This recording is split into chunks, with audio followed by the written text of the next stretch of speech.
Todo mundo tem medo da intimidade. Se você tem consciência disso ou não, é outra coisa. Intimidade significa expor-se perante um estranho. E somos todos estranhos. Ninguém conhece ninguém.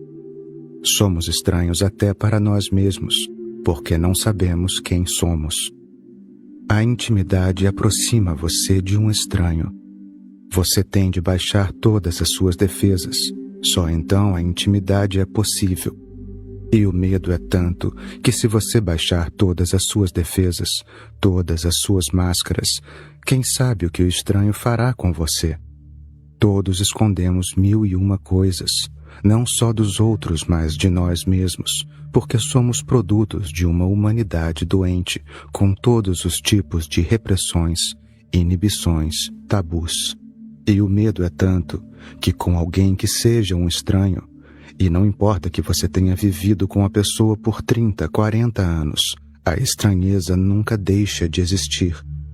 Parece mais seguro manter algum tipo de defesa, uma certa distância, porque o outro pode levar vantagem sobre as suas fraquezas, sobre as suas fragilidades, sobre a sua vulnerabilidade. Todo mundo tem medo da intimidade. O problema se complica ainda mais porque todo mundo quer intimidade. Todo mundo quer intimidade porque, do contrário, estaríamos sozinhos no universo, sem amigos, sem um amor, sem alguém em quem confiar, sem ninguém a quem você possa abrir todas as suas feridas. E as feridas não podem se fechar a menos que estejam abertas. Quanto mais você as esconde, mais perigosas elas se tornam. Elas podem se tornar cancerosas. Por um lado, a intimidade é uma necessidade essencial, portanto, todo mundo anseia por ela. Você quer que a outra pessoa seja íntima, de modo que a outra pessoa abaixe as defesas dela, torne-se vulnerável, abra todas as suas feridas, derrube todas as suas máscaras e falsas personalidades, fique nua como ela é. E, por outro lado, todo mundo tem medo da intimidade. Você quer ser íntimo da outra pessoa, mas não abaixa as suas defesas. Esse é um dos conflitos entre amigos, entre pessoas que se amam. Ninguém quer abaixar as próprias defesas e ninguém quer se expor em total nudez e sinceridade, abrir-se, e ambos necessitam de intimidade. A menos que se dispa de todas as suas repressões e inibições que recebeu da sua religião, da sua cultura, da sua sociedade, dos seus pais, da sua educação, você nunca será capaz de ser íntimo de alguém, e você terá de tomar a iniciativa. Mas se você não tiver nenhuma repressão, nenhuma inibição, então também não terá feridas. Se viver uma vida simples, natural, não existirá medo da intimidade, mas a excepcional alegria de duas chamas aproximando-se ao ponto de quase se tornarem uma única chama. E o encontro será imensamente gratificante, satisfatório, realizador. Mas antes de tentar chegar à intimidade, você deve limpar completamente a sua casa. Apenas um homem que pratica a meditação pode permitir que a intimidade aconteça. Ele não tem nada a esconder. Tudo o que ele temia que alguém viesse a saber, ele próprio já deixou para trás. Em seu coração, ele guarda apenas o silêncio e a compaixão. Você tem de se aceitar em sua totalidade. Se não for capaz de se aceitar em sua totalidade, como pode esperar que alguém o aceite? E se tiver sido condenado por todos, terá aprendido apenas uma coisa, a condenação de si mesmo. Você continua escondendo isso. Isso não é uma coisa bonita para mostrar aos outros. Você sabe que esconde coisas feias, sabe que esconde coisas más, sabe que esconde a animalidade, a menos que transforme a sua atitude e aceite a si mesmo como um dos animais viventes. O mundo animal não é ruim. Ele significa simplesmente vivo. Ele vem de anima. Tudo o que está vivo é animal. Mas tem sido ensinado ao homem. Vocês não são animais. Os animais estão bem abaixo de vocês. Vocês são seres humanos. Vocês receberam uma falsa noção de superioridade. A verdade é que a vida não acredita no superior e no inferior. Para a vida, tudo é igual. As árvores, os pássaros, os animais, os seres humanos. Na vida, tudo é absolutamente aceito como é. Não existe condenação.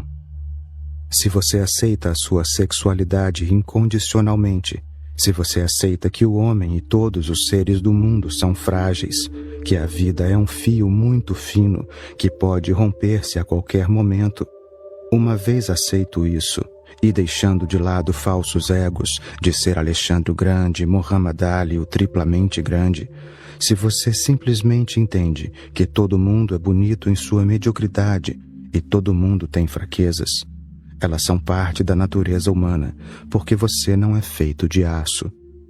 Você é feito de um corpo muito frágil. Os limites da sua vida situam-se entre 36,5 e 43,5 graus, um limite de apenas 7 graus de temperatura. Abaixo ou acima desse limite, você estará morto. E o mesmo se aplica a 1001 coisas em você. Uma das suas mais básicas necessidades é a de ser necessário. Mas ninguém quer aceitar que é minha necessidade básica ser necessário, ser amado, ser aceito. Nós vivemos com essas pretensões, essas hipocrisias. Essa é a razão pela qual a intimidade dá medo. Você não é o que aparenta ser. A sua aparência é falsa. Você pode parecer ser um santo, mas, no fundo, você ainda é um ser humano fraco, com todas as vontades e todos os desejos. O primeiro passo é aceitar a si mesmo em sua totalidade, a despeito de todas as suas tradições que deixaram a humanidade inteira louca. Depois de ter se aceito como é, o medo da intimidade irá desaparecer. Você não pode perder o respeito, não pode perder a sua grandeza, não pode perder o seu ego. Você não pode perder a sua devoção, não pode perder a sua virtuosidade. Você deixou tudo isso para trás por conta própria. É exatamente como uma criancinha, totalmente inocente. Pode abrir-se porque, por dentro, você não está cheio de repressões revoltantes que se tornaram perversões. Pode dizer tudo o que sente com autenticidade e sinceridade. E se estiver pronto para ter intimidade, irá encorajar a outra pessoa a também ter intimidade. A sua compreensão, receptividade, sinceridade ajudarão a outra pessoa a ter também a mesma atitude em relação a você. A sua simplicidade despretensiosa permitirá que o outro também aprecie a simplicidade, a bondade, a confiança, o amor e a compreensão. Você está aprisionado por conceitos estúpidos, e o seu medo é de que, se você se tornar muito íntimo de alguém, esse alguém vá perceber isso. Mas nós somos seres frágeis, os mais frágeis que existem. A criança é o filhote mais frágil dentre todos os animais. As crias dos outros animais podem sobreviver sem a mãe, sem o pai, sem uma família. Mas a criança morre imediatamente. Assim, essa fragilidade não é algo a ser condenado. Ela é a mais elevada expressão da consciência. Um botão de rosa é frágil. Ele não é uma pedra. E não há necessidade de sentir-se mal porque você é um botão de rosa e não uma pedra. Apenas quando duas pessoas se tornam íntimas, é que elas não são mais estranhas. E é uma linda experiência descobrir que não só você é cheio de fraquezas, mas os outros também. Talvez todo mundo são cheios de fraquezas. A expressão mais elevada de qualquer coisa torna-se mais fraca. As raízes são muito fortes, mas a flor não pode ser tão forte. A sua beleza é por não ser tão forte. De manhã, ela abre as suas pétalas para receber o sol. Oscila o dia inteiro ao vento, sob a chuva, ao sol, e quando a noite chega, as suas pétalas começam a cair. Ela se foi. Tudo o que é bonito, precioso, acaba sendo muito passageiro. Mas você quer que tudo seja permanente. Você ama alguém e promete: vou amar você por toda a minha vida. E você sabe perfeitamente bem que não pode ter certeza nem do dia de amanhã. Você está fazendo uma promessa falsa. Tudo o que você pode dizer é: estou apaixonado por você neste momento e vou me dar inteiramente a você. Quanto ao futuro, não sei nada. Que posso prometer? Você tem de me perdoar. Mas as pessoas que amam prometem todo tipo de coisa que não podem cumprir.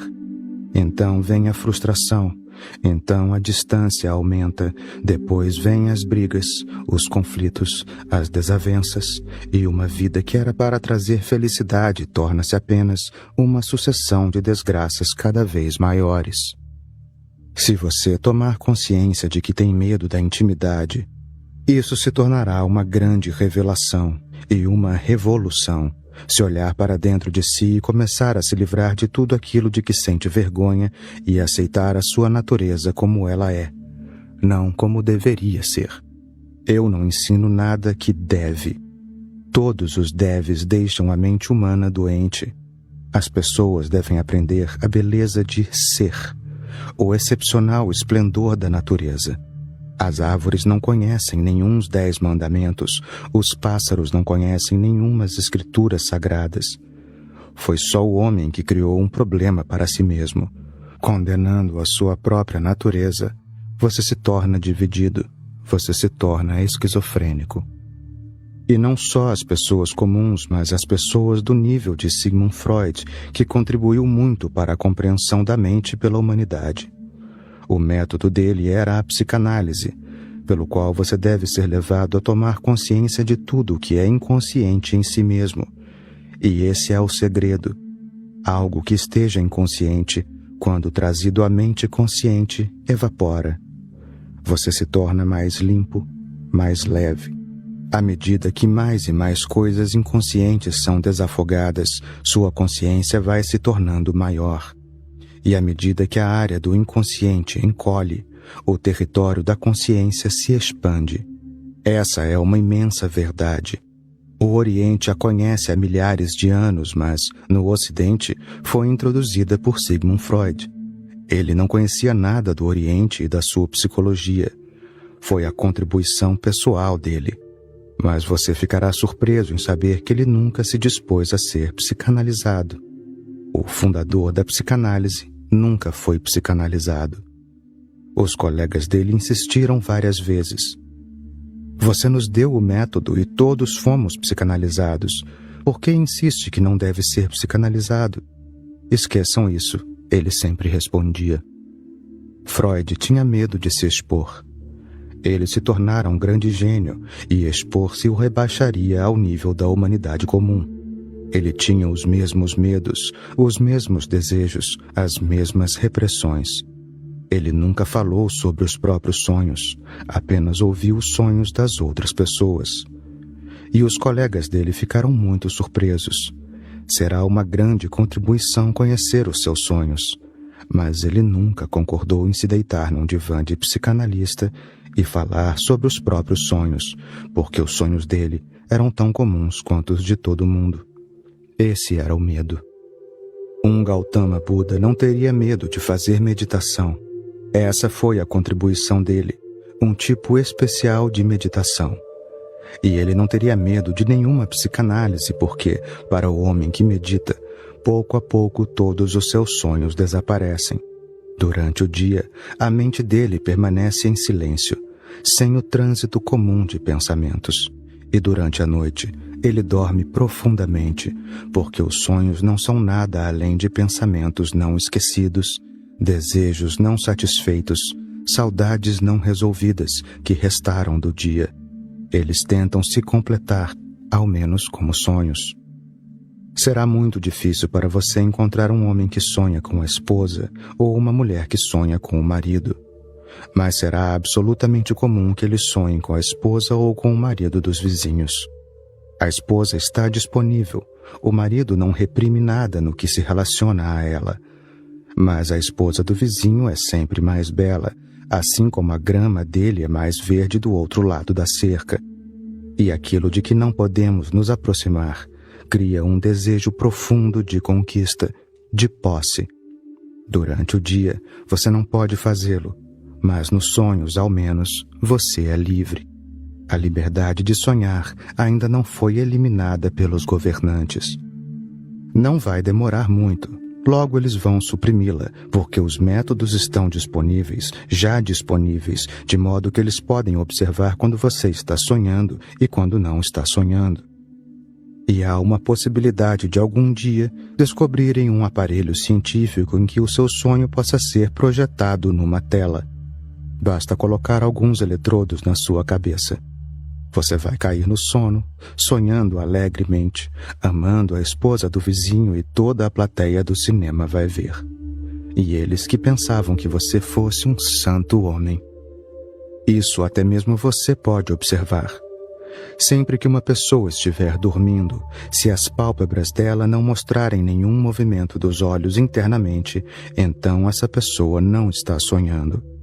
Se ela estiver sonhando, você poderá observar os olhos dela se movendo. É possível projetar o seu sonho numa tela. Também é possível forçar determinados sonhos a você. Mas, pelo menos até o momento, nenhuma constituição nem sequer menciona o assunto de que as pessoas são livres para sonhar, é seu direito inato. Um Gautama Buda não sonha. A meditação é um caminho para ir além da mente. Ele vive em absoluto silêncio 24 horas por dia. Nada de ondulações no lago da sua consciência, nada de pensamentos, nada de sonhos. Mas Sigmund Freud tem medo porque ele sabe que sonha. Soube de um incidente envolvendo 3 grandes escritores russos. Chekhov, Gorky e Tolstói estavam sentados num banco de jardim, conversando sobre amenidades, pois eram grandes amigos. Todos eram gênios, todos produziram grandes romances que assim permanecem até hoje. Se quisermos considerar os 10 maiores romances do mundo, pelo menos 5 serão dos escritores russos de antes da Revolução. Chekhov falava sobre as mulheres da vida dele. Gorky o acompanhou, fazendo alguns comentários, mas Tolstói permaneceu em silêncio. Tolstói era um cristão ortodoxo muito religioso. Vocês ficariam surpresos em saber que Mahatma Gandhi, da Índia, considerava 3 pessoas como os seus mestres, e uma delas era Tolstói. E Tolstói deve ter sido muito reprimido. Ele era um dos homens mais ricos da Rússia, tendo pertencido à família real, e no entanto vivia como um mendigo porque bem-aventurados serão os pobres, porque eles herdarão o reino de Deus. E ele não queria perder o reino de Deus. Isso não é simplicidade e não é falta de desejo. É desejo demais. É ambição demais. É sede de poder demais. Ele sacrificou a vida e as alegrias, porque esta vida é curta, e pela eternidade ele desfrutaria o paraíso e o reino de Deus. É uma boa troca, quase como uma loteria, sem dúvida. Tolstói teve uma vida celibatária, alimentando-se apenas com uma dieta vegetariana. Ele era quase um santo. Naturalmente, os sonhos dele deviam ser muito feios. Seus pensamentos eram muito feios. E quando Chekhov e Gorky lhe perguntaram: Tolstói, por que ficou em silêncio? Diga alguma coisa. Ele respondeu: não posso falar nada sobre as mulheres. Só vou dizer alguma coisa quando estiver com o pé na cova. Vou falar e pular para dentro do túmulo. Pode-se entender por que ele tinha tanto medo de dizer alguma coisa. Aquilo estava fervendo dentro dele. Agora, não se pode ser muito íntimo de um homem como Tolstói. Intimidade significa simplesmente que as portas do coração estão abertas para você. Você é bem-vindo para entrar e ficar à vontade, mas isso só é possível se você tiver um coração que não esteja contaminado pela sexualidade reprimida, que não esteja fervendo com todos os tipos de perversões, um coração que seja natural. tão natural quanto as árvores, tão inocente quanto as crianças. Então não haverá medo da intimidade. É isto que estou tentando fazer. Ajudar você a desafogar o seu inconsciente, aliviar a sua mente, tornar-se comum. Não há nada mais belo do que ser apenas simples e comum. Então você poderá ter quantos amigos íntimos quiser, quantos relacionamentos íntimos forem possíveis, porque você não tem medo de nada. Você se tornou um livro aberto. Qualquer um pode ler. Não há nada a esconder. Todos os anos, os sócios de um clube de caça iam acampar nas colinas de Montana. Eles tiravam a sorte para decidir quem cuidaria da cozinha e também estabeleciam que quem reclamasse da comida substituiria automaticamente o desafortunado cozinheiro.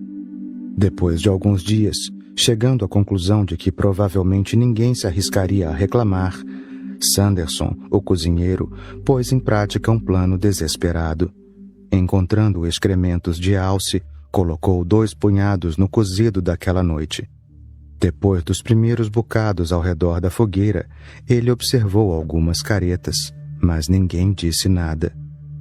Então, de repente, um sócio rompeu o silêncio. "Ei!" exclamou ele. "Essa coisa está com gosto de bosta de alce, mas está boa. Você tem muitas caras. Por dentro, pensa uma coisa, por fora expressa outra. Você não é um todo orgânico. Relaxe e destrua essa divisão que a sociedade criou em você. Diga apenas o que pensa. Haja de acordo com a sua espontaneidade, nunca se importando com as consequências. A vida é curta e não deve ser desperdiçada em preocupações com as consequências disso ou daquilo. Deve-se viver de modo integral, intenso, alegre e, assim como um livro aberto, à disposição para quem quiser ler. É claro que você não vai ficar famoso na história da literatura. Mas qual o sentido de ficar famoso na história da literatura? Viva, em vez de pensar em ser lembrado. Aí você já estará morto. Milhões de pessoas já viveram sobre a Terra e não sabemos nem sequer o nome delas. Aceite este fato simples. Você está aqui apenas por alguns dias e depois irá embora. Esses poucos dias não devem ser desperdiçados com hipocrisia, com medo. Esses dias precisam ser muito bem aproveitados. Ninguém sabe nada sobre o futuro. O seu céu, o seu inferno e o seu Deus muito provavelmente não passam de hipóteses não comprovadas. A única coisa que está nas suas mãos é a sua vida. Faça dela a mais interessante possível. Pela intimidade, pelo amor, por se abrir a muitas pessoas, você se torna mais interessante. E se puder viver um amor profundo, uma amizade verdadeira, uma intimidade generosa com muitas pessoas, você terá vivido da melhor maneira possível. E onde quer que esteja, se tiver aprendido essa arte, viverá assim ali também, com felicidade. Se for simples, carinhoso, receptivo, compreensivo, íntimo, você terá criado um paraíso ao seu redor.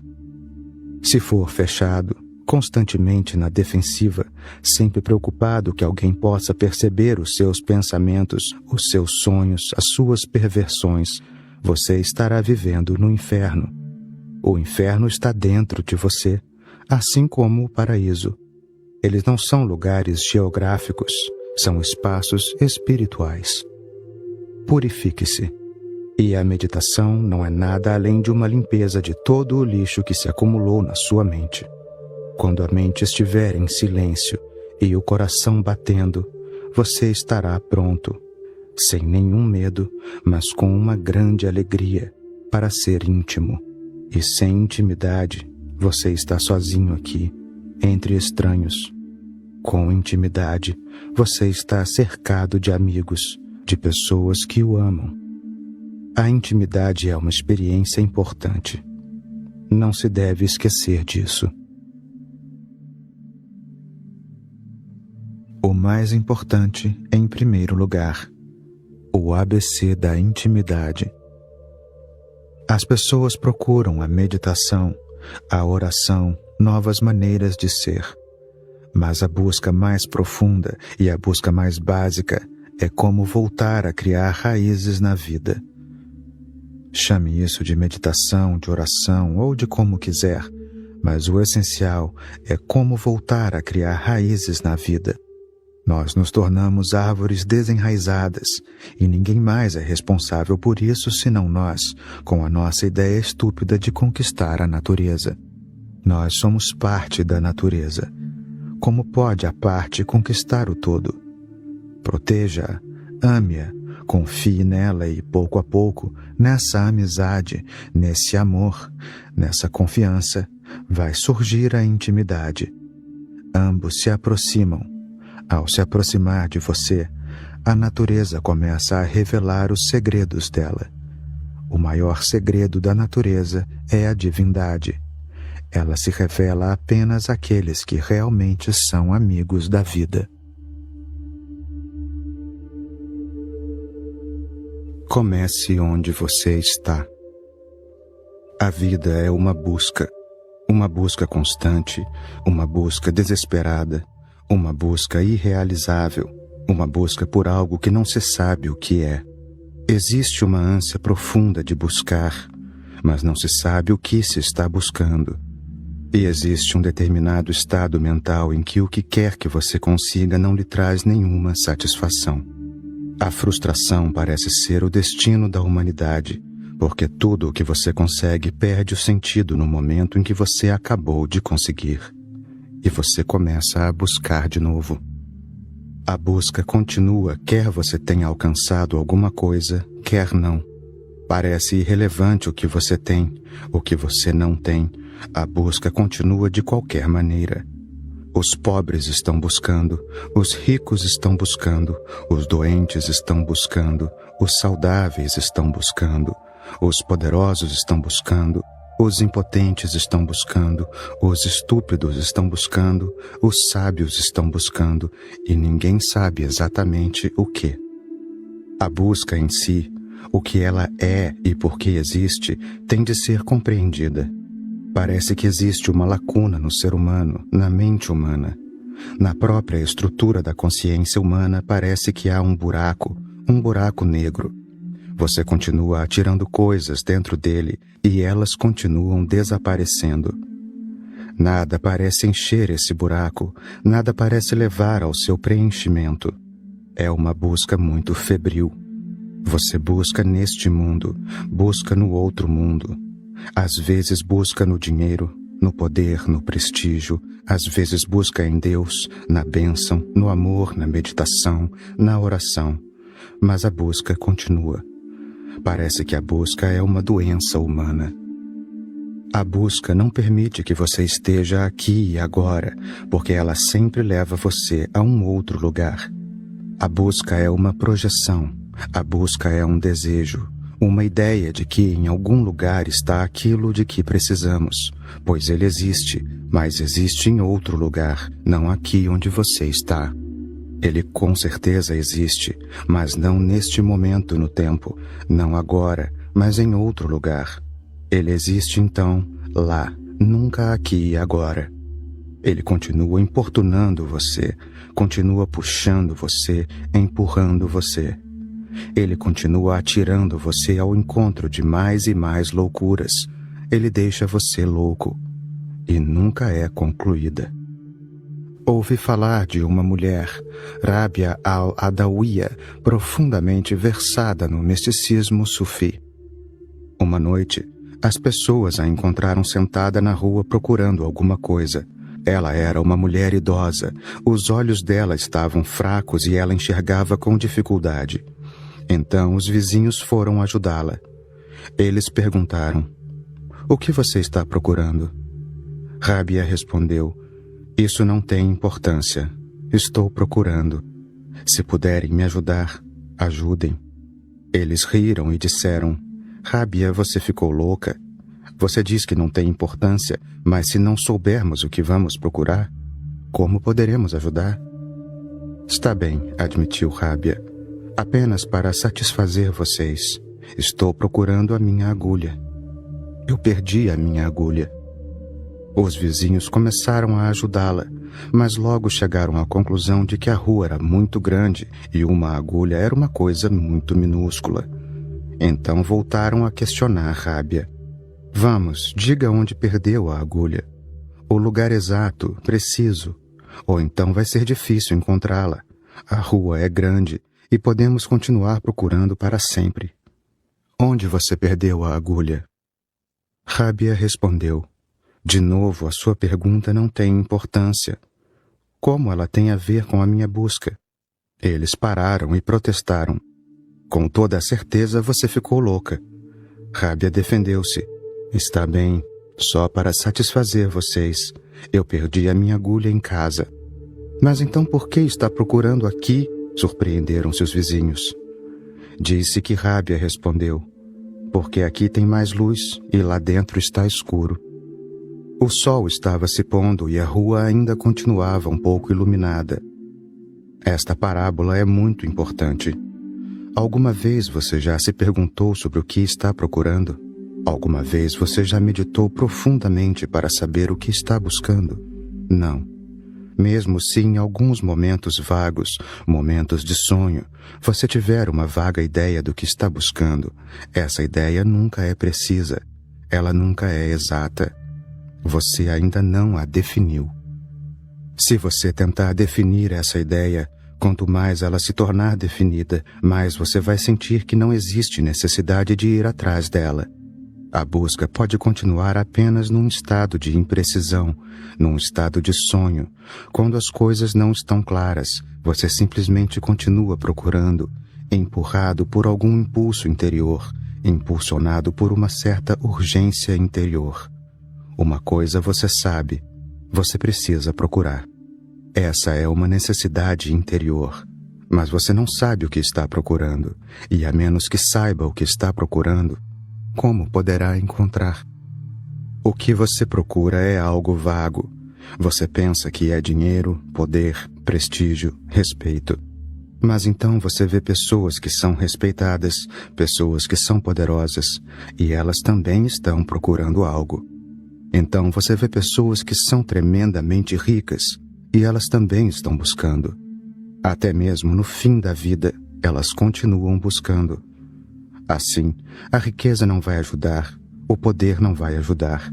A busca continua a despeito do que você tenha. A busca deve ser por alguma outra coisa.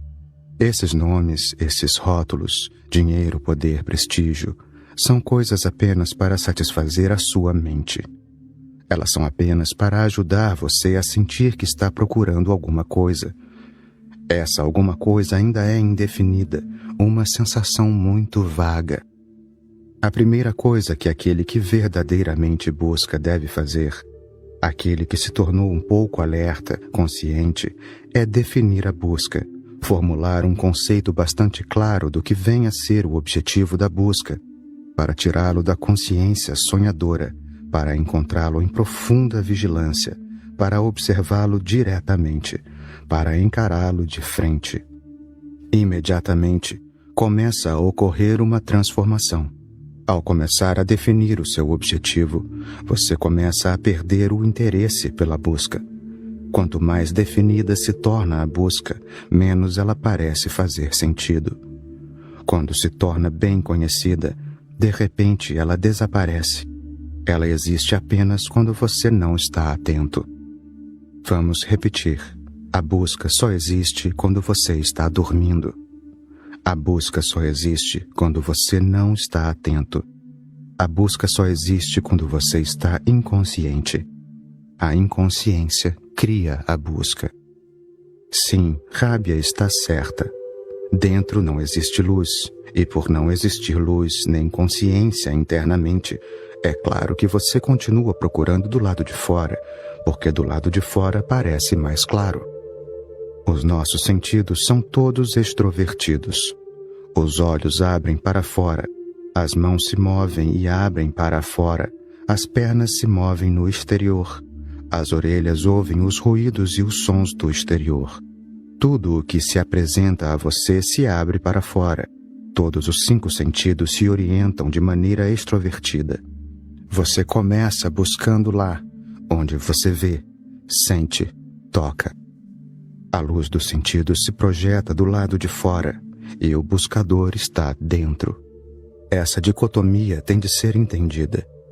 O buscador está dentro, mas porque a luz está do lado de fora, o buscador começa a agir de maneira pretensiosa, tentando encontrar do lado de fora algo que seja satisfatório. Isso nunca vai acontecer. Nunca aconteceu. Não pode acontecer na natureza das coisas, porque, a menos que você tenha visto o buscador, toda a sua busca não tem sentido. A menos que você venha a saber quem você é, tudo o que você busca é fútil, porque você não conhece o buscador. Sem conhecer o buscador, como é que você pode seguir para a dimensão correta, na direção certa? É impossível. As coisas mais importantes devem ser consideradas em primeiro lugar. Então, essas 2 coisas são muito importantes. Em primeiro lugar, deixar absolutamente claro para você qual é o seu objetivo. Não continue simplesmente tateando no escuro. Concentre a sua atenção no objetivo. O que você realmente está procurando? Porque às vezes você quer uma coisa e continua buscando outra coisa. Portanto, mesmo que seja bem-sucedido, você não ficará satisfeito. Você já viu pessoas que foram bem-sucedidas? Você consegue encontrar fracassos maiores em qualquer lugar? Você já ouviu o provérbio segundo o qual nada é mais bem-sucedido do que o sucesso? Isso está absolutamente errado. Eu gostaria de lhe dizer que nada fracassa mais do que o sucesso. O provérbio deve ter sido inventado por pessoas estúpidas. Nada fracassa mais do que o sucesso. Dizem que Alexandre o Grande, no dia em que se tornou o conquistador do mundo, fechou a porta do quarto em que estava e começou a chorar. Eu não sei se isso realmente aconteceu ou não, mas se ele fosse ao menos um pouco inteligente, isso deve ter acontecido. Os generais dele ficaram muito perturbados. O que teria acontecido? Eles nunca tinham visto Alexandre chorar. Ele não era desse tipo de homem, era um grande guerreiro. Eles o haviam visto em grandes dificuldades, em situações em que sua vida estivera correndo muito perigo, em que a morte era iminente, e eles nunca o viram com lágrimas nos olhos. Eles nunca o viram em um momento tão desesperado, tão desamparado. O que havia acontecido com ele agora, quando era bem-sucedido, quando era o conquistador do mundo? Eles bateram na porta, entraram e perguntaram: "O que aconteceu com você? Por que está chorando feito uma criança?" Alexandre respondeu: "Agora que fui bem-sucedido, sei que foi um fracasso. Agora sei que estou exatamente no mesmo lugar em que estava quando comecei esta absurda conquista do mundo. E tudo ficou claro para mim agora porque não há outro mundo a ser conquistado. Do contrário, eu teria continuado o caminho, eu teria começado a conquistar outro mundo. Agora não há outro mundo a conquistar. Agora não há mais nada a fazer e, de repente, eu sou atirado contra mim mesmo." Um homem de sucesso é sempre atirado contra si mesmo no final, e então ele sofre as torturas do inferno porque desperdiçou toda a sua vida. Ele buscou e buscou, apostou tudo o que tinha. Agora que alcançou o sucesso, seu coração está vazio, sua alma não faz sentido. Não existe graça, não existe bênção. Portanto, a primeira coisa é saber exatamente o que você está buscando. Eu insisto nesse ponto, porque quanto mais você concentra os olhos no objetivo da busca, mais o objetivo tende a desaparecer. Quando seus olhos estão absolutamente fixos, de repente não existe nada a buscar. Imediatamente os seus olhos começam a se voltar para você mesmo. Quando não existe um objetivo a buscar, quando todos os objetivos desapareceram, resta o vazio. Nesse vazio está a conversão, o retorno. De repente, você começa a olhar para si mesmo. Agora não há nada a buscar, e surge um novo desejo de conhecer esse buscador. Se existe alguma coisa a buscar, você é um homem mundano. Se não há nada a buscar e a pergunta quem é esse buscador tornou-se importante para você, então você é um homem religioso. Essa é a maneira como eu defino o mundano e o religioso. Se você ainda está buscando alguma coisa, quem sabe na outra vida, na outra praia, no céu, no paraíso, não faz diferença. Você ainda é um homem mundano. Se todas as buscas cessarem e você de repente tomar consciência de que agora só existe uma coisa a saber, quem é esse buscador em mim? O que é essa energia que quer buscar? Quem sou eu? Então haverá uma transformação. Todos os valores mudarão de repente. Você começará a se voltar para dentro. Então Rábia não estará mais sentada na rua procurando uma agulha que foi perdida em outro lugar no escuro da alma dela. Depois que você começou a se voltar para dentro, no início é muito escuro. Rábia está certa, é muito, muito escuro. Porque por várias vidas seguidas você nunca se voltou para dentro. Os seus olhos estavam concentrados no mundo exterior. Você o espreitou, observou.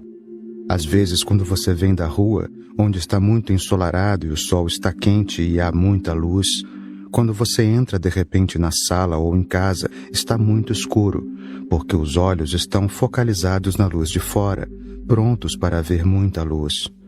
Quando há muita luz, os olhos se contraem. No escuro, os olhos têm de relaxar. O escuro requer uma abertura maior. Na luz, uma abertura menor é suficiente. É assim que funciona uma câmera fotográfica, e é como os seus olhos funcionam. A câmera fotográfica foi inventada nos mesmos moldes do olho humano. Portanto, quando você entra de repente vindo de fora, a sua própria casa parece escura, mas se você se sentar por algum tempo, pouco a pouco a escuridão desaparecerá. Existe mais luz, os seus olhos se ajustam. Por muitas vidas seguidas você esteve fora no sol quente, no mundo. Portanto, ao entrar, você se esquece completamente de como entrar e reajustar os seus olhos. A meditação não é outra coisa a não ser um reajuste da sua visão. Um reajuste da sua faculdade de ver, dos seus olhos. Na Índia, é isso que se chama de terceiro olho. Ele não é um olho em qualquer lugar, é um reajuste total da sua visão. Pouco a pouco, a escuridão não é mais escura. Uma luz sutil, difusa, começa a ser sentida. E se você continuar a olhar para dentro, e isso leva tempo, gradualmente, vagarosamente, você começa a sentir uma bela luz dentro de você. Não se trata de uma luz agressiva, não é como o sol, é mais parecida com a lua. Não é resplandecente, não é deslumbrante, é muito fria, não é quente, é muito compassiva, é muito suave, é um bálsamo. Pouco a pouco, quando tiver se ajustado à luz interior, você verá que você é a própria fonte de luz. O buscador é o que é visto. Então você verá que o tesouro está dentro de você. E todo o problema era que você estava buscando do lado de fora. Você estava buscando em outro lugar fora de você. E tudo sempre esteve dentro de você. Esteve sempre ali, dentro de você. Você estava buscando na direção errada. Isso é tudo. Tudo está disponível a você tanto quanto está disponível a qualquer um. Tanto quanto está disponível a Buda, a Baal Shem, a Moisés, a Maomé. Está tudo disponível a você. Só que você está olhando na direção errada. No que se refere ao tesouro, você não é mais pobre que Buda ou Maomé. Não, Deus nunca criou um homem pobre. Como poderia Deus criar um homem pobre? Você é o transbordamento dele. Você faz parte da vida. Como você pode ser pobre? Você é rico, infinitamente rico, tão rico quanto a própria natureza. Mas você está olhando na direção errada. A direção está errada. É por isso que você continua perdido. E não é que você não vá ser bem-sucedido na vida. Você pode ser bem-sucedido, mas ainda assim será um fracasso.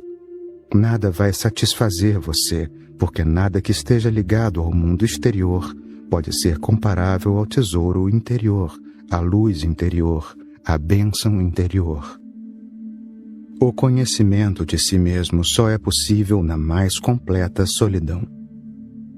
Comumente, tudo o que sabemos sobre nós mesmos é a opinião dos outros. Eles dizem, você é bom, e achamos que somos bons. Eles dizem, você é bonito, e achamos que somos bonitos. Eles dizem, você é mau ou feio. Tudo que as pessoas dizem a nosso respeito, nós continuamos colecionando. Isso se torna a nossa própria identidade, mas é completamente falso, porque ninguém pode conhecer você. Ninguém pode saber quem você é a não ser você, você mesmo. Tudo que as pessoas conhecem são apenas aspectos, e esses aspectos são muito superficiais. Tudo que elas conhecem são apenas humores momentâneos. As pessoas não podem entrar no seu âmago. Nem mesmo a pessoa amada pode penetrar no verdadeiro âmago do seu ser. Ali você é completamente só, e apenas ali será possível saber quem você é. As pessoas passam a vida inteira acreditando no que os outros dizem, dependendo dos outros. É por isso que as pessoas têm tanto medo da opinião alheia. Se eles pensam que você é mau, você se torna mau. Se eles censuram você, você começa a se censurar.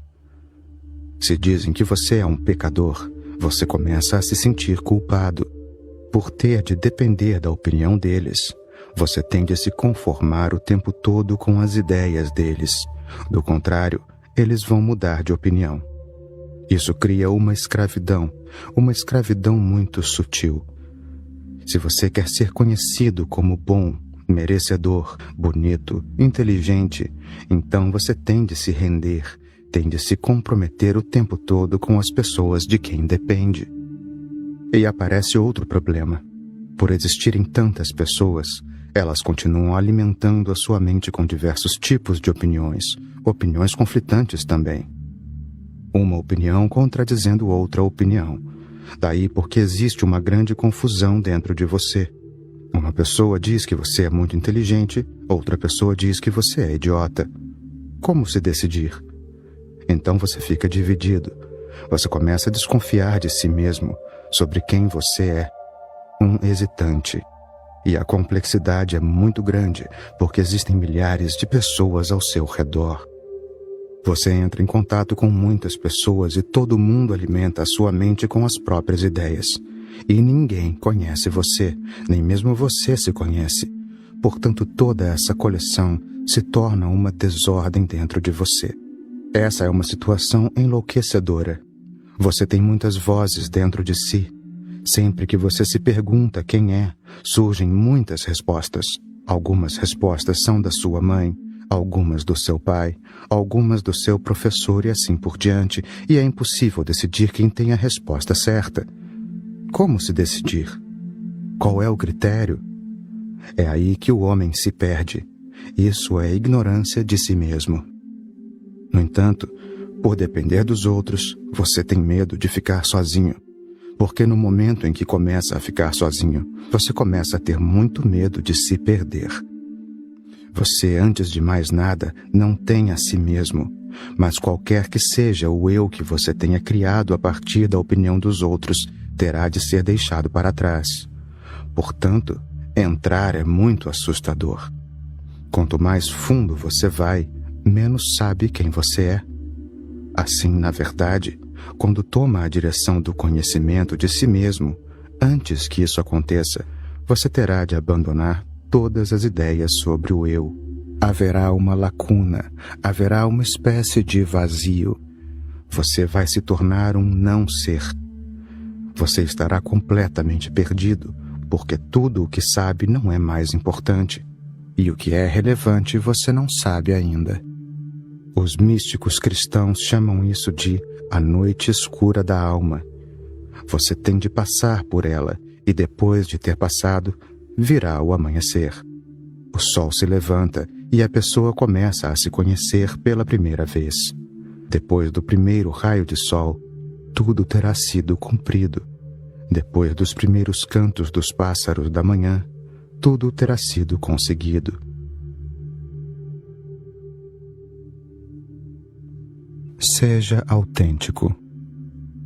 Sinceridade significa autenticidade. Ser sincero, não ser falso, não usar máscaras. Qualquer que seja o seu rosto verdadeiro, mostre-o, custe o que custar.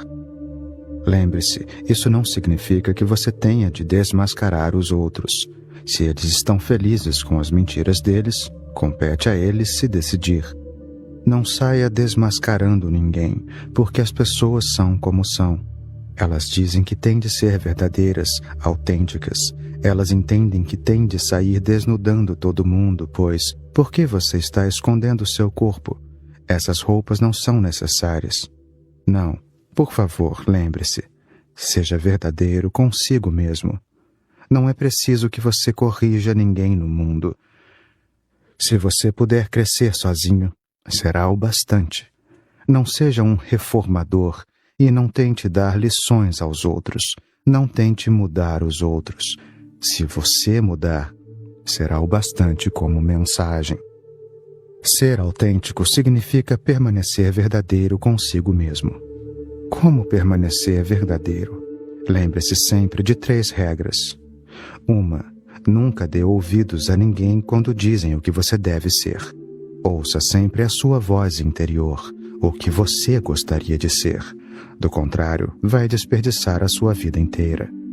A sua mãe quer que você seja engenheiro, o seu pai quer que você seja médico e você quer ser poeta. O que fazer? É claro que a mãe está certa, porque é mais conveniente, econômica e financeiramente, ser engenheiro. O pai também está certo. Ser médico é um bom produto no mercado, tem valor de mercado. Um poeta? Você ficou louco? Está maluco? Os poetas são pessoas amaldiçoadas. Ninguém os quer. Eles não são necessários a ninguém. O mundo pode existir sem poesia. Não haverá problemas porque não existe poesia. O mundo não pode existir sem engenheiros.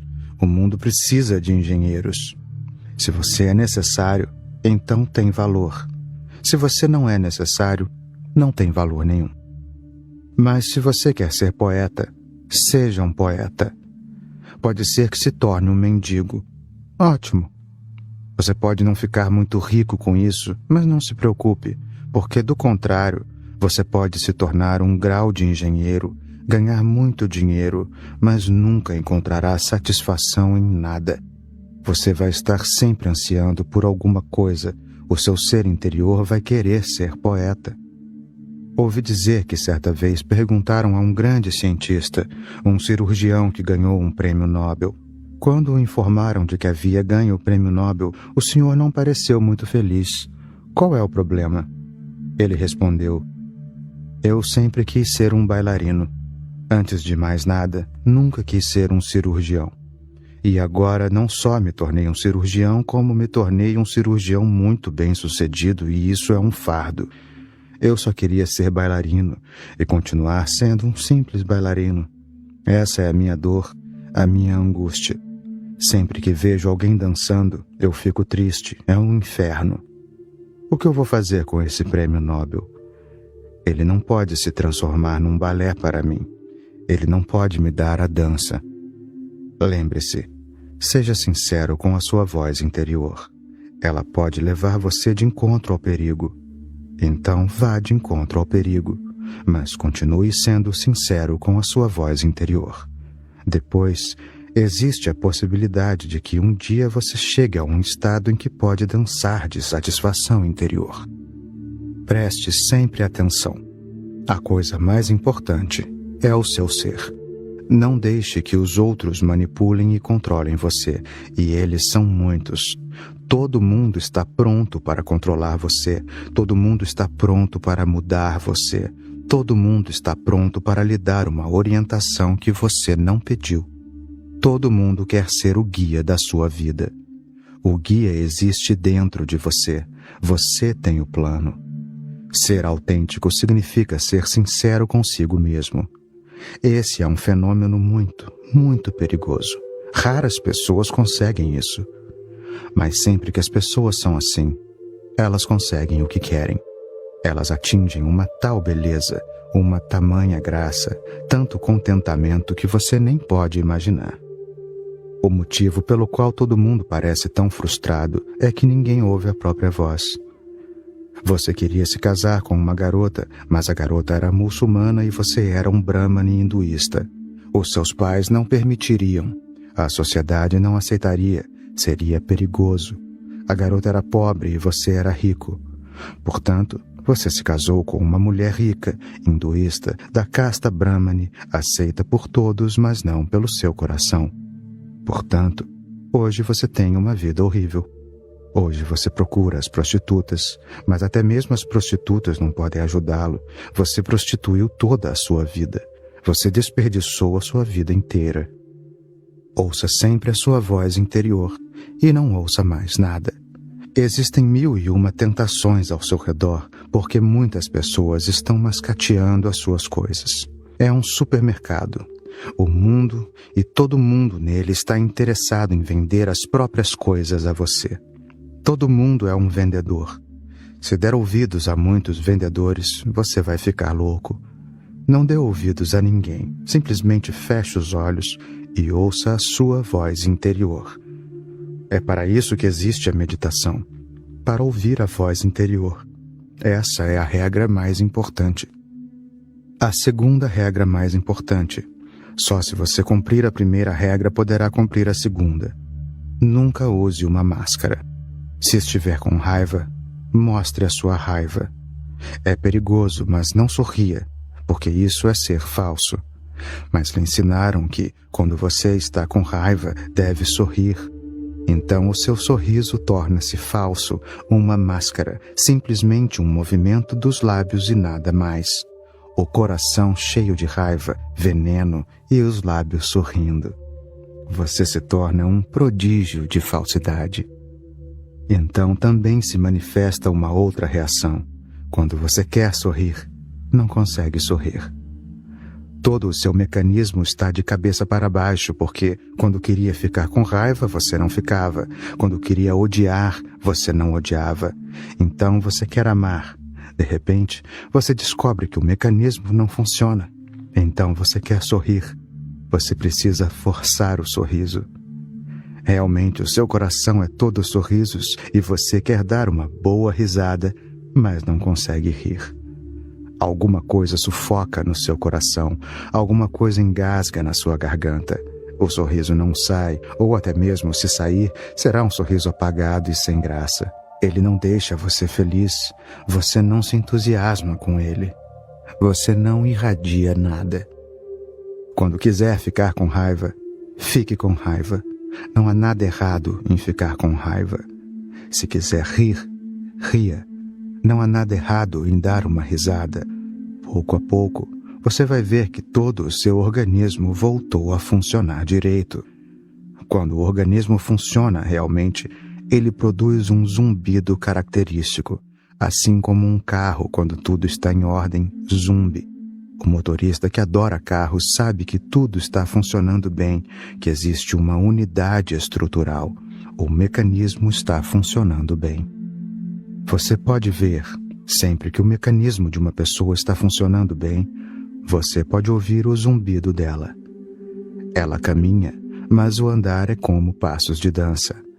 Ela fala, mas as palavras parecem sugerir uma poesia. Ela olha para você e olha de verdade. Não se trata apenas de um olhar indiferente. Existe uma diferença. Quando ela toca você, ela realmente toca. Você sente a energia dela entrar no seu corpo, uma corrente de vida sendo transferida, porque o mecanismo dela está funcionando bem. Não use máscaras. Do contrário, você vai criar disfunções no seu mecanismo, bloqueios. Existem muitos bloqueios no seu corpo. A pessoa que reprime a raiva fica com a mandíbula bloqueada. Toda a raiva vai para a mandíbula e para ali. As mãos ficam feias. Elas não têm o movimento gracioso de um bailarino. Não, porque a raiva chega aos dedos e os bloqueia. Lembre-se, a raiva tem duas saídas para ser liberada. Uma são os dentes, a outra são os dedos. Todos os animais, quando estão com raiva, mordem com os dentes ou atacam com as patas. Portanto, as unhas e os dentes são dois pontos por onde a raiva é liberada. Eu desconfio que a maioria das vezes que as pessoas têm problemas dentários é por causa da raiva reprimida. Os dentes delas têm problemas porque se acumula muita energia neles, uma energia que nunca é liberada. E todo mundo que reprime a raiva acaba comendo mais. A pessoa com raiva sempre come mais, porque os dentes precisam de exercício. A pessoa com raiva fuma mais. A pessoa com raiva fala mais. Ela pode se tornar um falante obsessivo, porque de algum modo a mandíbula precisa de exercício para que um pouco mais de energia seja liberada. E as mãos da pessoa com raiva ficam feias, nodosas. Se ela tivesse liberado a energia, as suas mãos poderiam ter ficado mais bonitas. Se você reprime alguma coisa, existe no seu corpo alguma parte correspondente à emoção. Se você não quer chorar, os seus olhos vão perder o brilho, porque as lágrimas são necessárias. Elas são um fenômeno muito vivo.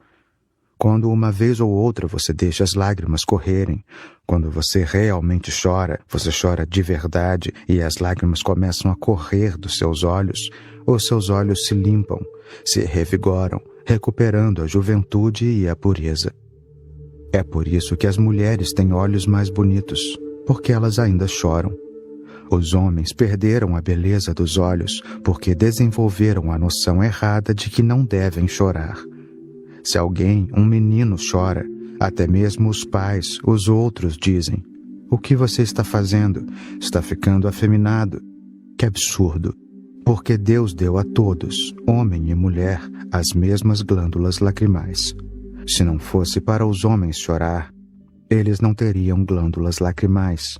Esta é uma simples questão matemática. Por que as glândulas lacrimais existem nos homens na mesma proporção que existem nas mulheres? Os olhos precisam chorar e derramar lágrimas, e é realmente bonito se você puder chorar e deixar as lágrimas rolarem sinceramente. Lembre-se, se não puder chorar sinceramente, você também não poderá rir, porque essa é a outra polaridade. As pessoas que conseguem rir também conseguem chorar. As pessoas que não conseguem chorar, não conseguem rir. E você deve ter observado isso nas crianças. Quando elas riem por muito tempo, elas começam a chorar, porque as duas coisas estão ligadas.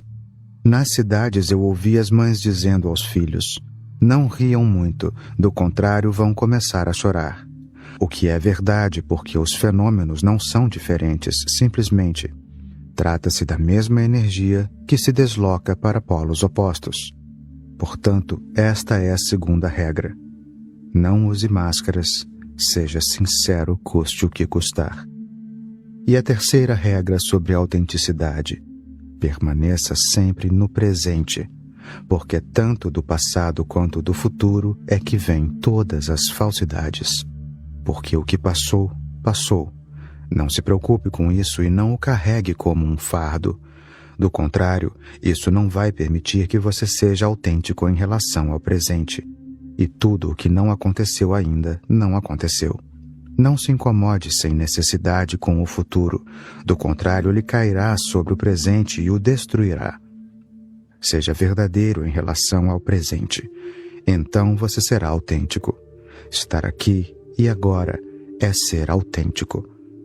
Nem passado, nem futuro. O momento é tudo. O momento é a eternidade inteira.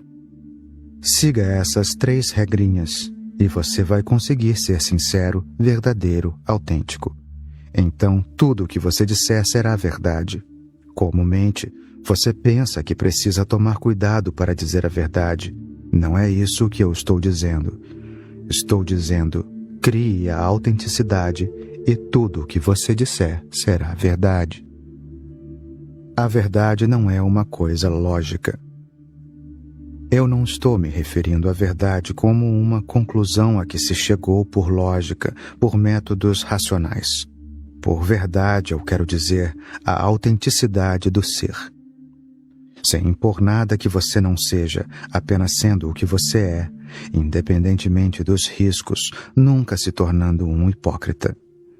Se você está triste, fique triste. Essa é a verdade no momento.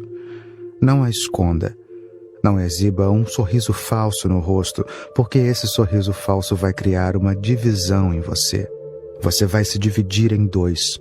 Uma parte de você estará sorrindo, e é claro que será a parte menor. A parte principal continuará triste. Então terá surgido uma divisão. E se você continuar repetindo a dose, quando você está com raiva e não demonstra raiva, é porque tem medo de que essa demonstração prejudique a sua imagem, porque as pessoas pensam que você é compreensivo e dizem que você nunca fica com raiva. Elas gostam disso, e isso é tão gratificante para o ego. Agora, ficar com raiva vai prejudicar a sua linda imagem.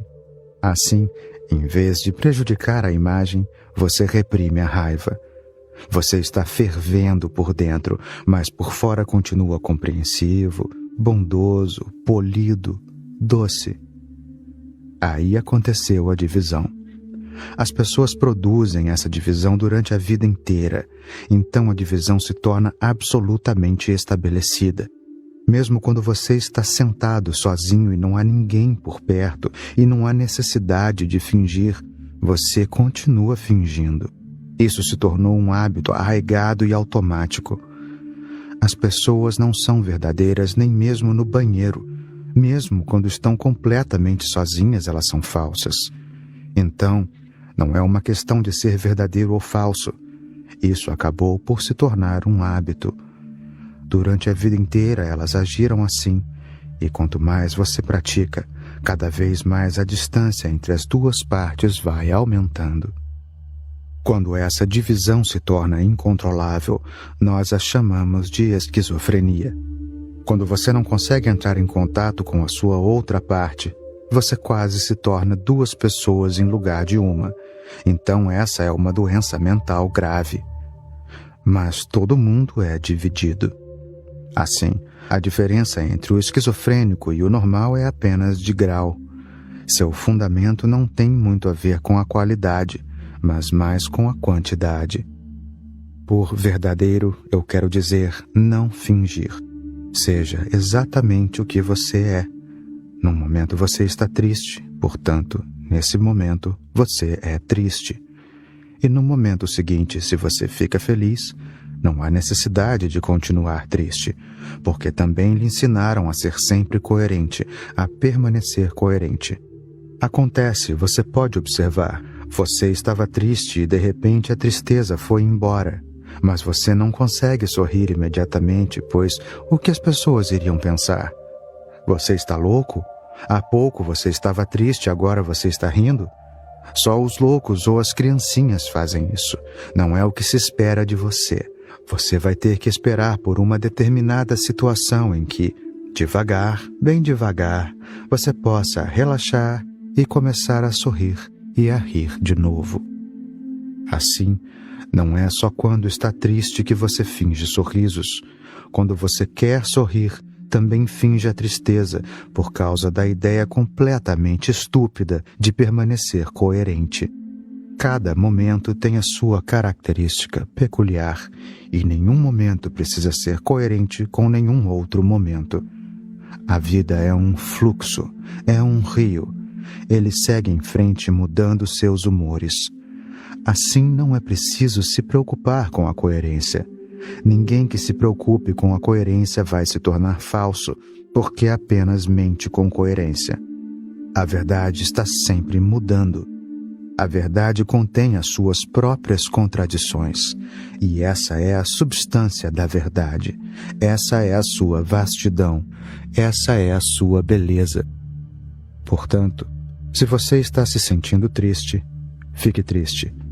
Sem nenhuma censura, sem nenhuma avaliação como sendo bom ou mal. Não se trata de ser bom ou mal. Isso simplesmente acontece. E quando acontece, deixe acontecer. Quando você começar a sorrir de novo, não se sinta culpado só porque há pouco estava triste. Então, como pode sorrir?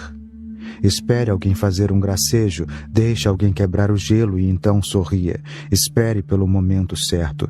Isso continua sendo hipocrisia. Quando estiver feliz, seja feliz. Não há necessidade de fingir nada. E lembre-se, cada momento tem uma realidade atômica.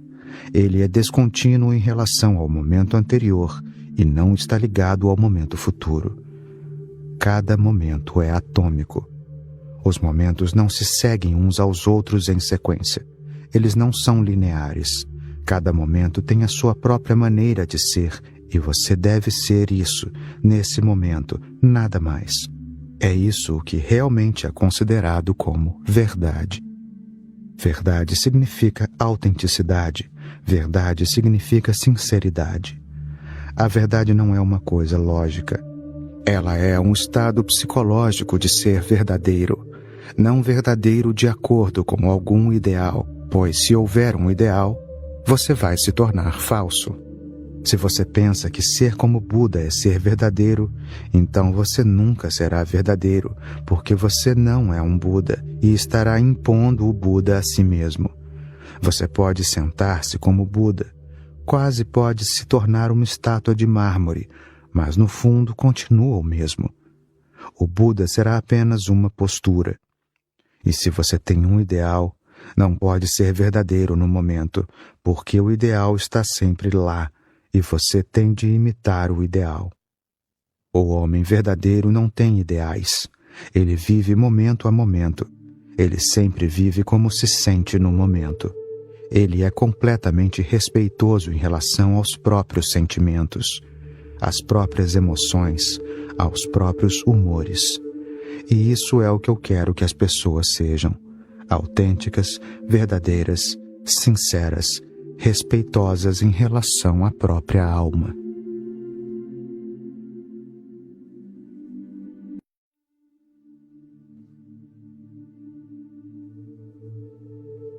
Ouça a si mesmo.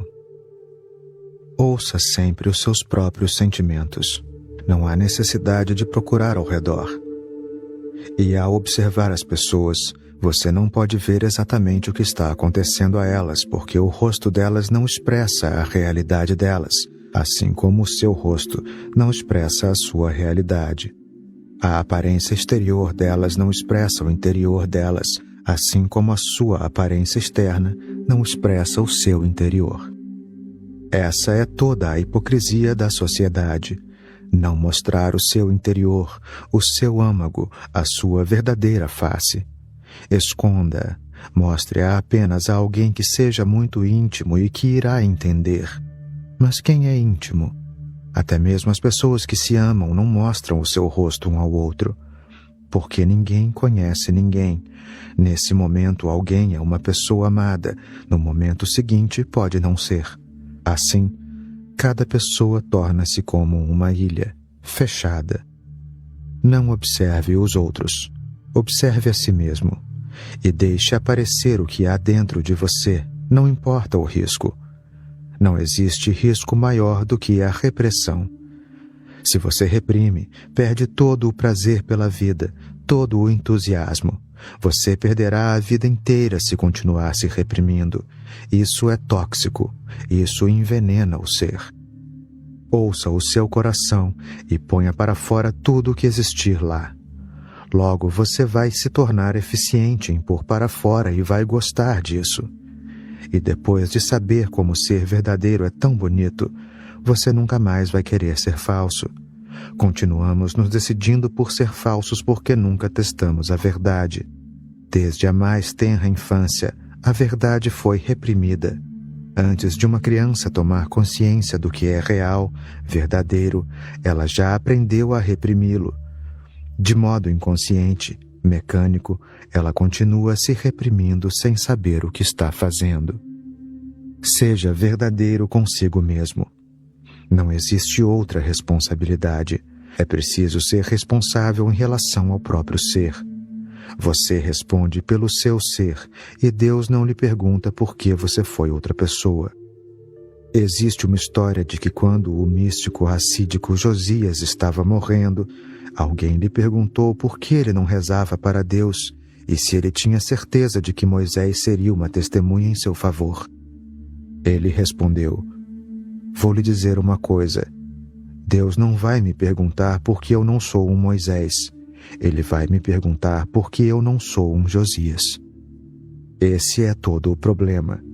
Como ser alguém? E se você conseguir resolvê-lo, então todos os outros problemas deixarão de ser problemas. Então a vida é um lindo mistério a ser vivido, não um problema a ser resolvido, mas apenas a ser vivido e desfrutado.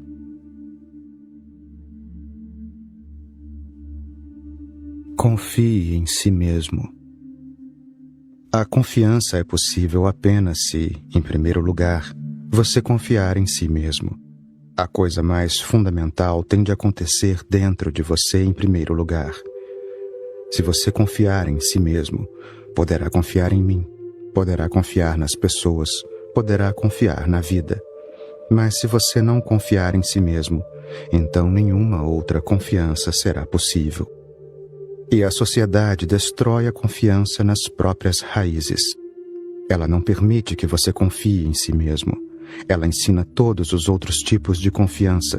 Confiança nos pais, confiança na igreja, confiança no Estado, confiança em Deus, ad infinitum.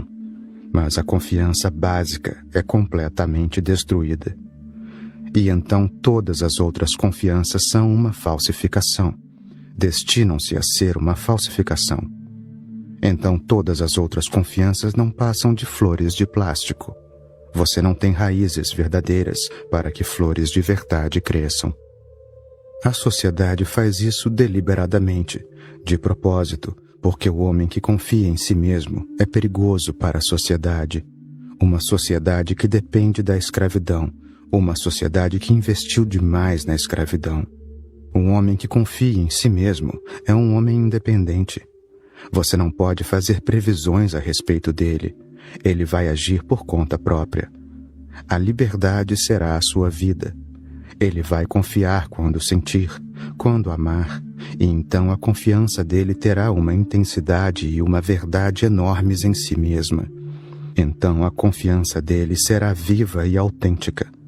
E ele estará pronto para arriscar tudo pela sua verdade, mas apenas quando ele sentir, apenas quando for verdade, apenas quando o coração dele for tocado, quando ela tocar a sua inteligência e o seu amor. Do contrário, não.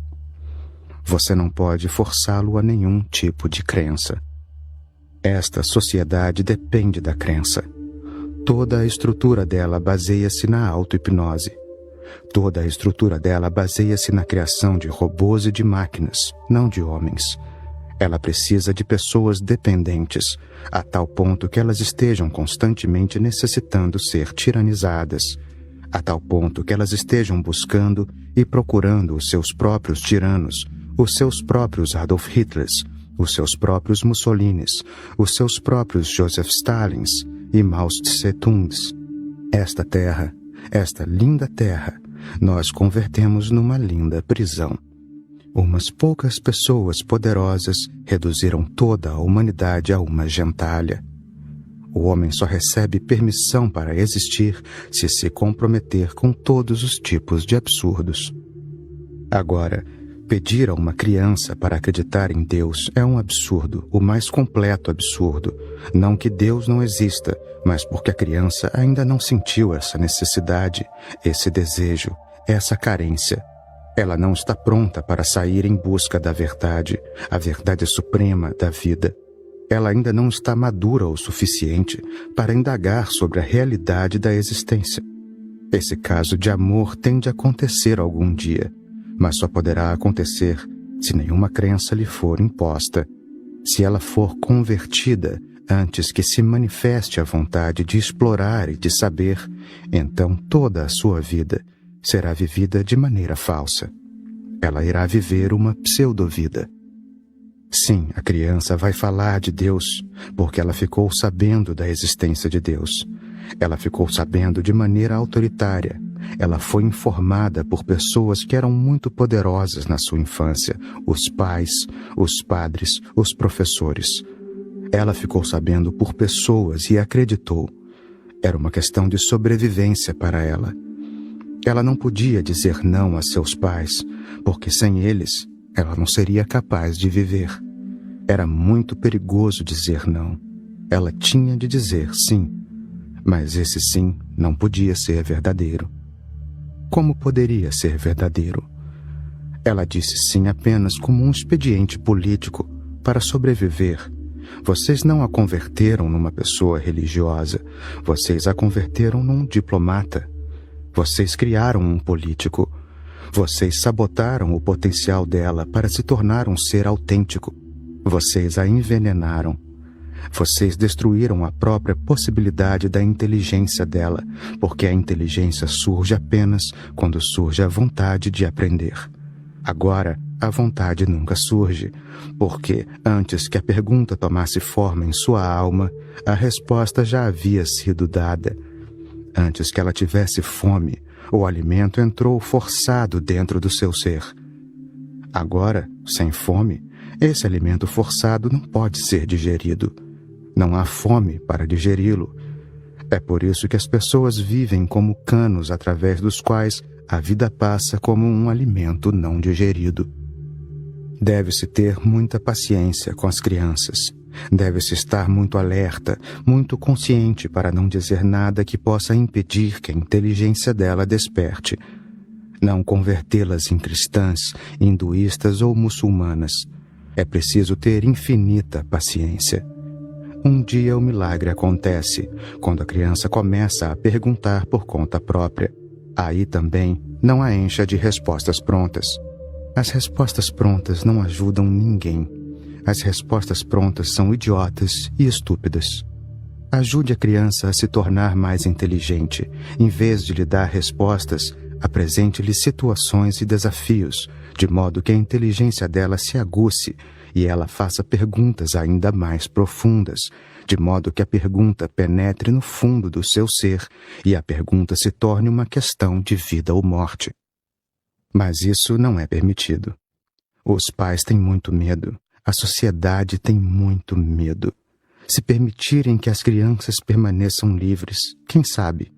Elas podem nunca ir à congregação a que os pais pertencem. Podem nunca ir à igreja, católica, protestante, esta ou aquela. Quem sabe o que vai acontecer quando elas se tornarem inteligentes por conta própria? Elas não estarão sob o nosso controle. E esta sociedade entra cada vez mais fundo em políticas para controlar todo mundo, para possuir a alma de todo mundo. É por isso que a primeira coisa que eles têm de fazer é destruir a verdade da criança em si mesma, a confiança da criança em si mesma. Eles têm de torná-la insegura e medrosa. Uma vez que esteja trêmula, ela será controlável. Se ela for confiante, será incontrolável. Se for confiante, irá se afirmar sozinha, tentará fazer tudo por conta própria. Ela nunca vai querer fazer o que todo mundo faz. Ela seguirá o próprio caminho. Não irá satisfazer os desejos de alguém por alguma viagem. Ela nunca será uma imitadora. Nunca será uma idiota, uma pessoa morta. Ela será tão viva, tão pulsante quanto a vida, que ninguém será capaz de controlá-la. Destrua a confiança da criança e você a terá castrado. Você tirou o poder dela. Agora ela será sempre indefesa e sempre precisando que alguém a domine, dirija ou a comande. Agora ela será um bom soldado, um bom cidadão, um bom nacionalista, um bom cristão, um bom muçulmano, um bom hinduísta. Sim, ela será todas essas coisas, mas não será uma pessoa de verdade. Ela não terá raízes. Será desenraizada pelo resto da vida. Viverá sem raízes, e viver sem raízes é viver no infortúnio, é viver no inferno.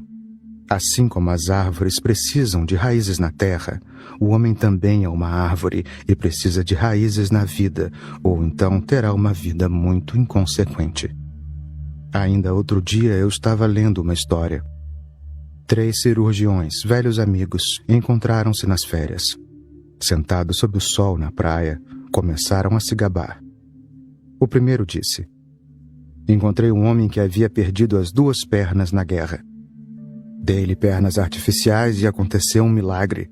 Agora ele se tornou um dos maiores corredores do mundo. É bem possível que venha a ser o campeão dos próximos Jogos Olímpicos. O outro disse: isso não é nada. Encontrei uma mulher que havia caído do 30º andar de um prédio. O rosto dela estava completamente desfigurado. Fiz um grande trabalho de cirurgia plástica.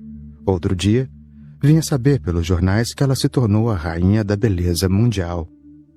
O terceiro homem era uma pessoa humilde. Os outros 2 voltaram-se para ele e perguntaram: e você, amigo, tem feito alguma coisa diferente? O homem disse: não muita coisa, mas acima de tudo, não posso falar nada sobre o assunto. Os colegas ficaram mais curiosos. Eles não se contiveram. Mas nós somos amigos, podemos manter o seu segredo. Você não precisa se preocupar. Nada do que disser vai vazar. Depois de pensar longamente, o terceiro cirurgião acabou cedendo. Está bem, se vocês fizerem o que prometem. Outro dia, levaram um homem para mim. Ele havia perdido a cabeça num acidente de carro. Eu não sabia o que fazer. Corri até o jardim para pensar melhor e, de repente, dei de cara com um repolho. Não encontrando coisa melhor, acabei transplantando o repolho no lugar da cabeça. E vocês querem saber de uma coisa? O homem tornou-se presidente dos Estados Unidos. Você pode destruir uma criança. Ainda assim, ela pode se tornar presidente dos Estados Unidos. Não existe nenhuma impossibilidade hereditária de se tornar bem-sucedida sem inteligência. Na verdade, é mais difícil ser bem-sucedido com inteligência, porque a pessoa inteligente é criativa. Ela está sempre à frente da sua época, leva tempo para entendê-la. A pessoa sem inteligência é entendida com facilidade. Ela se encaixa nas configurações da sociedade. A sociedade tem valores e critérios pelos quais julgá-la. Mas leva anos para a sociedade avaliar os seus gênios. Não estou dizendo que uma pessoa que não tem inteligência não pode ser bem-sucedida, não pode ficar famosa, mas ainda assim ela continuará sendo uma falsificação. E essa é a desgraça. Você pode ficar famoso, mas se você for uma farsa, a sua vida será uma desgraça. Você não sabe quais bênçãos a vida despeja sobre você. E nunca vai saber. Você não tem inteligência suficiente para saber. Você nunca verá a beleza da vida, porque você não tem sensibilidade para conhecê-la. Você nunca verá o verdadeiro milagre que o envolve, que cruza o seu caminho em milhões de maneiras todos os dias. Você nunca o verá, porque para vê-lo, você precisa de uma tremenda capacidade para compreender, para sentir, para ser. Esta sociedade é uma sociedade voltada para o poder. Esta sociedade ainda é completamente primitiva, completamente bárbara. Algumas pessoas, políticos, padres, professores, algumas pessoas dominam milhões de outras. E esta sociedade é conduzida de tal modo que não se permite que nenhuma criança tenha inteligência. É por puro acidente que de vez em quando um Buda chegue sobre a Terra. Um puro acidente. De algum modo, de vez em quando, uma pessoa escapa dos grilhões da sociedade. De vez em quando, uma pessoa permanece não envenenada pela sociedade. Isso pode ser por causa de algum erro, algum engano da sociedade. Do contrário, a sociedade continua destruindo as suas raízes, destruindo a sua confiança em si mesmo. E uma vez feito isso, você nunca será capaz de confiar em ninguém. Uma vez que você é incapaz de amar a si mesmo, você nunca será capaz de amar ninguém. Essa é uma verdade absoluta, não há exceções a ela. Você pode amar os outros se for capaz de amar a si mesmo. Mas a sociedade condena o amor próprio. Ela diz que é egoísmo, diz que ele é narcisista. Sim, o amor próprio pode se tornar narcisista, mas não é necessariamente assim. Ele pode se tornar narcisista se nunca for além de si mesmo. Ele pode se tornar um tipo de egoísmo caso se confine na pessoa. Do contrário, o amor próprio é o começo de todos os outros amores. Uma pessoa que ame a si mesma, cedo ou tarde começa a transbordar de amor. Uma pessoa que confie em si mesma não pode desconfiar de ninguém, mesmo daqueles que vão enganá-la, mesmo daqueles que já a enganaram. Sim, ela não pode nem mesmo desconfiar dessas pessoas, porque agora ela sabe que a confiança é muito mais valiosa do que todo o resto. Você pode enganar uma pessoa, mas em que você pode enganá-la? Você pode tirar algum dinheiro ou qualquer outra coisa dela. Mas o homem que conhece a beleza da verdade não se deixa perturbar por essas coisinhas. Ele vai continuar amando você, vai continuar confiando em você. E então acontece um milagre. Se uma pessoa confia realmente em você, será impossível enganá-la, quase impossível. Isso acontece todos os dias na sua vida também. Sempre que você confia em alguém, torna-se impossível a esse alguém enganar você, decepcionar você. Sentado na plataforma de uma estação de trem, você não conhece a pessoa que está sentada ao seu lado, um estranho, um completo estranho, e você diz a ele: "Por favor, poderia olhar a minha bagagem enquanto vou comprar a passagem? É só um minuto, eu já volto." E você vai. Você confia num absoluto estranho. Mas quase nunca acontece de o estranho decepcionar você. Ele poderia decepcionar se você não confiasse nele. A confiança tem uma magia em si. Como pode ele decepcionar você agora que você confiou nele? Como ele poderia cair tão baixo? Ele nunca seria capaz de se perdoar se decepcionar você. Existe uma característica intrínseca na consciência humana para confiar e ser confiável. Todo mundo gosta que confiem em si. Isso é respeito por parte da outra pessoa.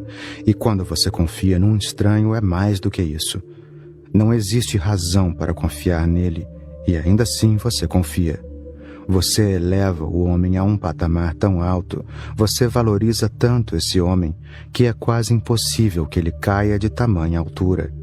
E se cair, ele nunca será capaz de se perdoar.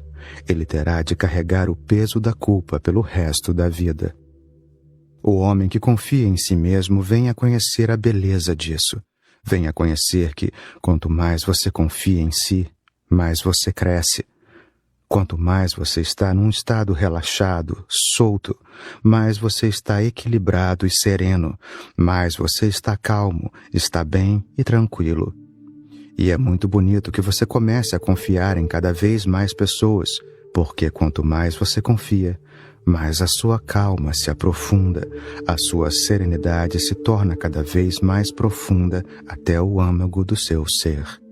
E quanto mais você confia, mais você se eleva. Um homem que consegue confiar, cedo ou tarde conhece a lógica da confiança. E então, um dia, ele está pronto para tentar confiar no desconhecido. Comece confiando em si mesmo. Essa é a lição básica, a primeira lição. Comece a se amar. Se você não se ama, quem mais vai amar você? Mas lembre-se, se você amar apenas a si mesmo, o seu amor será muito infeliz. Um grande místico judeu, Hillel, disse uma vez: "Se você não defender os seus interesses, quem vai fazê-lo em seu lugar?" E também, se você defender apenas os seus interesses, então que importância terá a vida? Uma afirmação de enorme significado. Lembre-se do seguinte: ame a si mesmo, porque se não amar a si mesmo, ninguém mais vai ser capaz de amar você. Não se pode amar uma pessoa que se odeia. E nesta terra de infortúnios, quase todo mundo se odeia. Todo mundo se condena. Como você pode amar uma pessoa que condena a si mesma? Ela não vai acreditar em você. Ela não é capaz de se amar. Como você pode ousar fazê-lo? Ela não consegue amar a si mesma. Como você pode amá-la? Ela vai desconfiar que se trata de um jogo, de uma trapaça, de uma armadilha. Ela vai desconfiar que você está tentando iludi-la em nome do amor. Ela será muito cautelosa, alerta, e a desconfiança dela irá envenenar você. Se você ama uma pessoa que se odeia, você está tentando destruir o conceito que ela faz de si mesma. E ninguém abandona de bom grado o conceito que faz de si mesmo. Essa é a identidade da pessoa. Ela vai lutar com você. Ela irá provar para você que está certa e você errado. Isso é o que acontece em todos os relacionamentos amorosos. Deixe-me chamar assim todos os assim chamados relacionamentos amorosos. Isso acontece em todos os maridos e esposas, entre todos os amantes e amados, entre todo homem e toda mulher. Como você pode destruir o conceito que o outro faz de si mesmo? Essa é a identidade dele. Esse é o seu ego, é assim que ele se conhece. Se você eliminar isso, ele não vai saber quem ele é. É arriscado demais. Ele não pode abandonar facilmente o conceito que tem de si mesmo. Ele irá provar a você que não vale a pena amá-lo, que só vale a pena odiá-lo.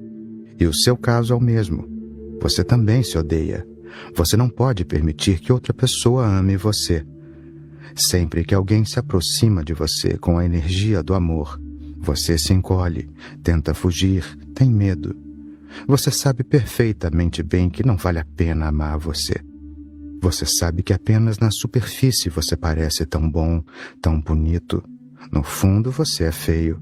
E se você permitir que essa pessoa o ame, cedo ou tarde, e será mais cedo do que tarde, ela virá a saber quem você é na realidade.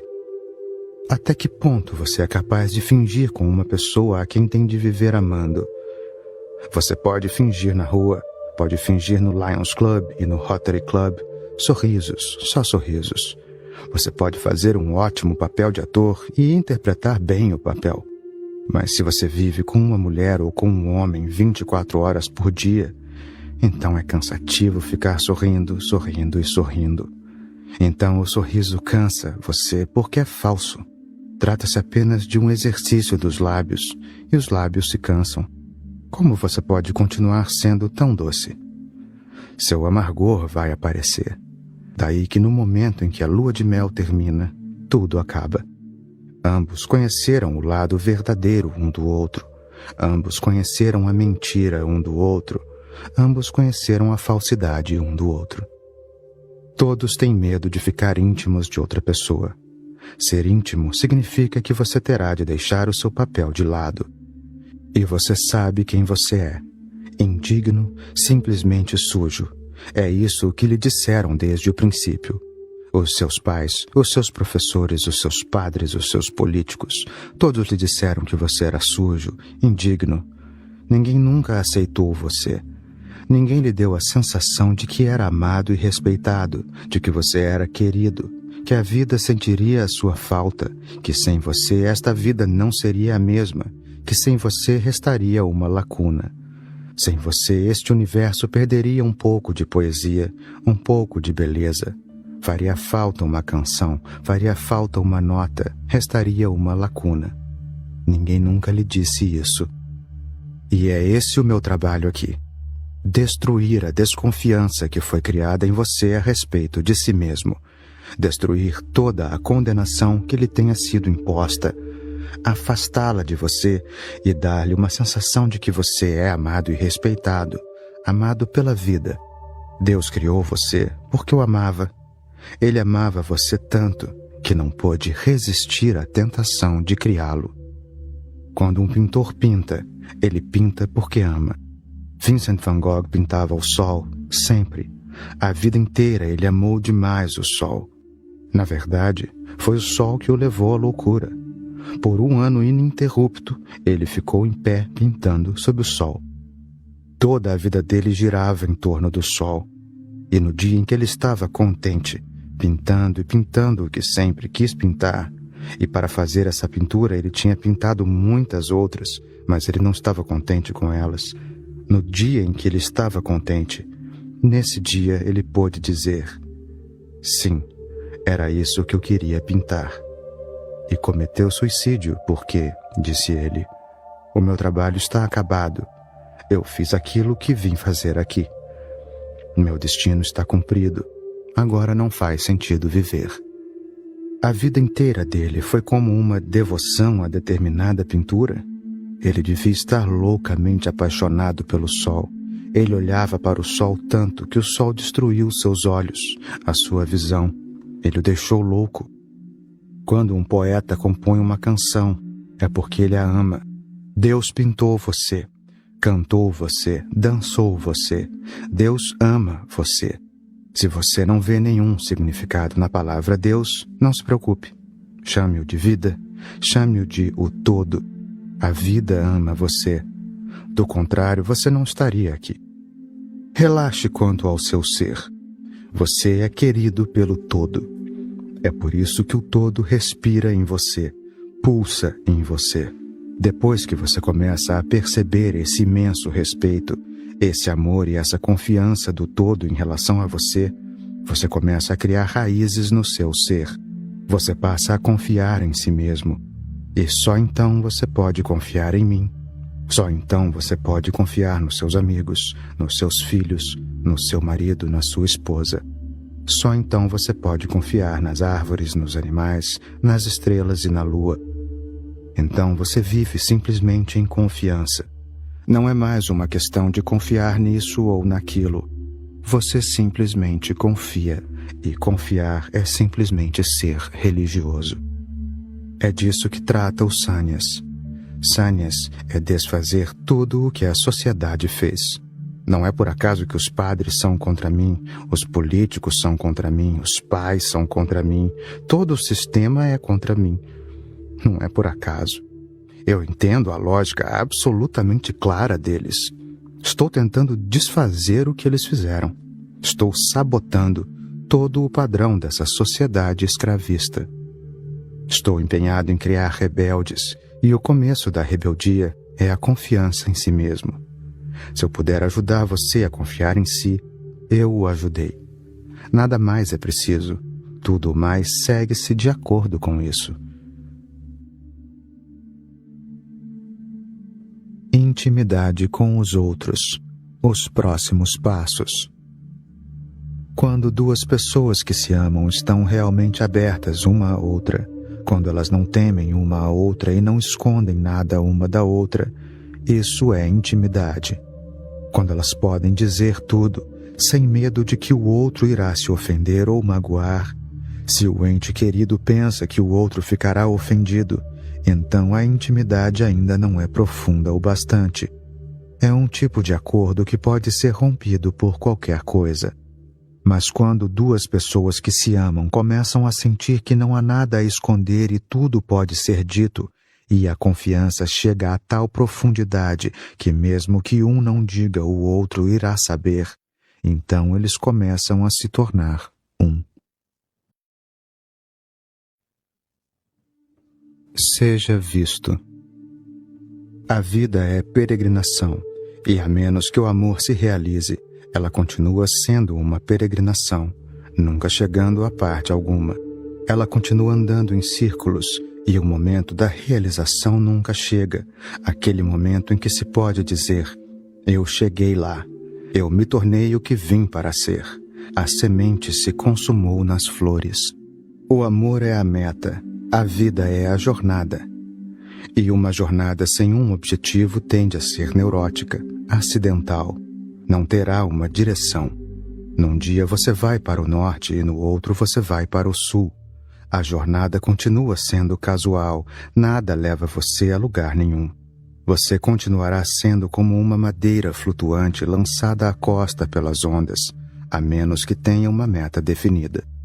Pode ser uma estrela muito distante, isso não faz nenhuma diferença. Mas a meta deve ser clara, distante. Se for distante, está bem, mas deve estar visível. Os seus olhos podem permanecer concentrados nela. Então a jornada de 10.000 quilômetros não será uma jornada muito longa. Se você estiver seguindo a direção certa, então a mais longa jornada não será problema. Mas se você estiver seguindo a direção errada, ou não estiver seguindo direção nenhuma, ou seguindo todas as direções ao mesmo tempo, então a vida começa a entrar em colapso. Isso é que é neurose, um colapso de energia, não saber aonde ir, o que fazer, o que ser. Não saber aonde ir, não saber do que se trata, deixar uma lacuna interior, uma ferida, um buraco negro, e um medo constante vai surgir daí. É por isso que as pessoas vivem tremendo de medo. Elas podem esconder o fato, podem tentar encobri-lo, podem não revelá-lo a ninguém, mas elas vivem com medo. É por isso que as pessoas têm tanto medo de ter intimidade com alguém. O outro pode ver o buraco negro dentro delas se elas deixarem que o outro chegue perto demais da intimidade. A palavra intimidade deriva de uma raiz latina, intimum.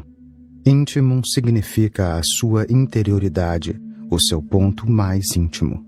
A menos que tenha alguma coisa ali, você não pode ser íntimo de ninguém. Você não pode liberar o íntimo, a intimidade, porque o outro verá o buraco, a ferida e o pus vazando dela. Ele verá que você não sabe quem você é, que você é um louco, que você não sabe para onde está indo, que você nem sequer ouviu a sua própria canção, que a sua vida é um caos, que ela não é um cosmo.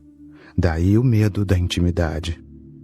Até mesmo as pessoas que se amam raramente se tornam íntimas. E apenas ter relações sexuais com alguém não é intimidade. O orgasmo genital não é tudo o que existe na intimidade. Ele é só a periferia dela. A intimidade pode estar nele ou existir sem ele. A intimidade é uma dimensão totalmente diferente. Ela é a permissão para o outro se aproximar de você, ver você como você se vê, deixar que o outro veja você de dentro de você, convidar alguém a ir ao ponto mais fundo do seu ser. No mundo moderno, a intimidade está desaparecendo. Até mesmo as pessoas que se amam não são íntimas. Atualmente, amizade é apenas uma palavra. Ela desapareceu. E qual a razão disso? A razão é que não há nada a compartilhar. Quem quer mostrar a própria pobreza interior? O que se quer é fingir. Eu sou rico, eu cheguei lá, eu sei o que estou fazendo, eu sei para onde vou. As pessoas não estão prontas e não têm coragem suficiente para se abrir, para mostrar o próprio caos interior e ser vulneráveis. O outro pode explorá-las, o medo existe. O outro pode virar um dominador, vendo que você é um caos, vendo que você precisa de um dono, que você não é o dono do seu próprio ser, o outro pode se tornar o dono. Daí que todo mundo tente se proteger, para que ninguém conheça o seu desamparo interior. Do contrário, podem ser explorados. Este mundo é feito de muita exploração. O amor é a meta, e desde que a meta seja clara, você começa a cultivar uma riqueza interior. A ferida desaparece e torna-se um lótus. A ferida se transforma em lótus. Esse é o milagre do amor, a magia do amor. O amor é a maior força alquímica do mundo. As pessoas que sabem como usá-lo podem atingir o pico mais elevado chamado Deus. As pessoas que não sabem como usá-lo continuam se debatendo em meio às trevas da existência. Elas nunca chegarão aos picos ensolarados da vida. A necessidade de privacidade.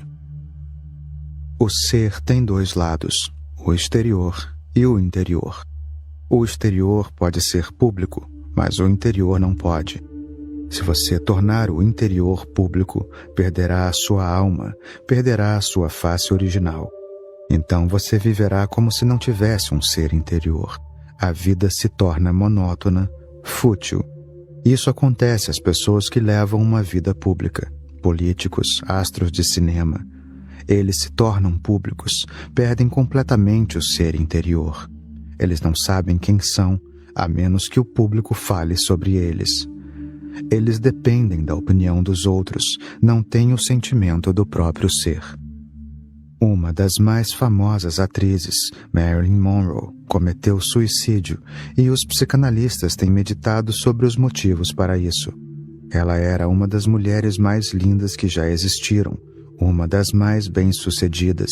Até mesmo o presidente dos Estados Unidos, Kennedy, estava apaixonado por ela e milhões de pessoas a amavam. Não se pode pensar no que mais se possa ter. Ela tinha tudo. Mas ela era pública e sabia disso. Até mesmo na alcova, quando o presidente Kennedy a visitava, ela costumava chamá-lo de Senhor Presidente, como se estivesse tendo relações não com um homem, mas com uma instituição. Ela era uma instituição. Pouco a pouco, ela tomou consciência de que não tinha nada de privado. Uma vez alguém lhe perguntou, ela tinha acabado de posar nua para um calendário e alguém lhe perguntou: "Mas você não tinha nada enquanto posava para o calendário?" "Bem", respondeu ela, "eu tinha o rádio ligado." Exposta, nua, nada seu em particular. Eu acho que ela cometeu suicídio porque essa era a única coisa que poderia ter feito em particular. Tudo era público. Essa foi a única coisa que sobrou para fazer por conta própria, sozinha, algo absolutamente íntimo e secreto. As personagens públicas são sempre atraídas para o suicídio, porque apenas por meio do suicídio elas podem ter um vislumbre de quem são. Tudo que é bonito é interior, e o interior significa privacidade. Você observou as mulheres fazendo amor? Elas sempre fecham os olhos. Elas sabem o que fazem. O homem continua fazendo amor com os olhos abertos. Ele continua sendo um observador. Ele não está completamente entregue ao ato, não está totalmente nele.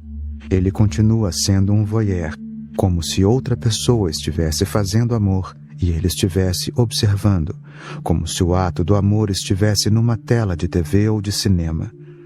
Mas a mulher sabe mais porque ela está mais sutilmente sintonizada com o interior. Ela sempre fecha os olhos. Então o amor tem um perfume totalmente diferente. Faça uma coisa. Um dia, ao tomar banho, acenda e apague a luz. No escuro, você ouve melhor a água cair. O som é mais nítido. Quando a luz está acesa, o som não fica tão nítido. O que acontece no escuro? No escuro, tudo mais desaparece, porque você não pode ver. Só você e o som estão lá. É por isso que em todos os bons restaurantes evita-se a luz. A luz forte é evitada. Eles usam velas. Sempre que um restaurante está à luz de velas, o gosto é melhor. Você come bem e o paladar é mais apurado. O encanto envolve você. Se houver muita iluminação, o paladar desaparece. Os olhos tornam tudo público. Na primeira frase da sua Metafísica, Aristóteles diz que a visão é o sentido mais elevado do homem. Não é. Na verdade, a visão tornou-se muito dominadora. Ela monopolizou todo o ser e destruiu todos os outros sentidos. O mestre dele, o mestre de Aristóteles, Platão, diz que existe uma hierarquia entre os sentidos. A visão está no alto, o toque na base. Ele está completamente errado. Não existe hierarquia. Todos os sentidos estão no mesmo nível e não deve haver nenhuma hierarquia entre eles. Mas você vive através dos olhos. 80% da sua vida depende dos olhos. Não deveria ser assim. O equilíbrio precisa ser restabelecido. Você também deve tocar, porque o toque tem algo que os olhos não podem dar. Mas experimente tocar a mulher que você ama ou o homem que você ama em plena luz e depois tocar no escuro. No escuro, o corpo se revela. No claro, ele se esconde.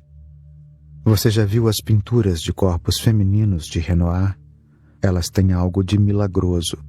Muitos pintores pintaram o corpo feminino, mas não existe comparação com Renoir. Qual é a diferença? Todos os outros pintores pintaram o corpo feminino como ele aparece aos olhos. Renoir pintou como ele é sentido pelas mãos. Assim, a pintura tem calor, proximidade, vivacidade. Quando você toca, algo de muito íntimo acontece. Quando você vê, tudo fica distante. No escuro, em segredo, na privacidade, algo se revela que não pode ser revelado às claras, na rua. Outros estão vendo e observando.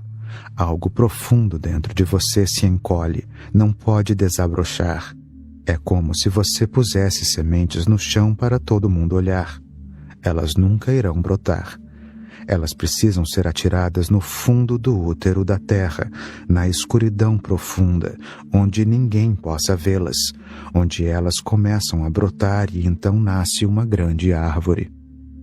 Assim como as sementes precisam do escuro e da privacidade, todos os relacionamentos que são profundos e íntimos permanecem no seu interior. Eles precisam de privacidade, precisam de um lugar onde apenas dois existam. Então chega um momento em que até mesmo os dois se dissolvem e apenas um existe.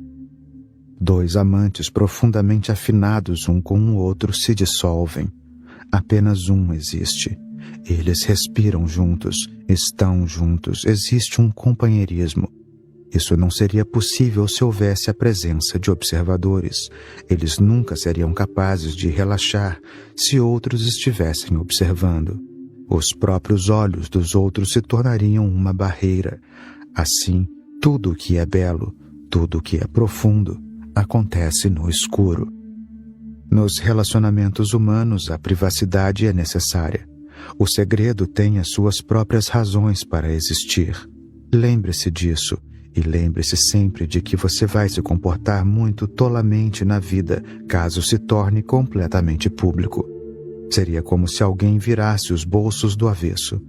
Essa seria a sua forma, como bolsos virados do avesso. Não há nada de errado em ser voltado para fora, mas lembre-se de que isso é apenas parte da vida. Não deve se tornar a totalidade. Eu não estou querendo dizer para entrar no escuro para sempre. A luz tem a sua própria beleza e o seu próprio sentido.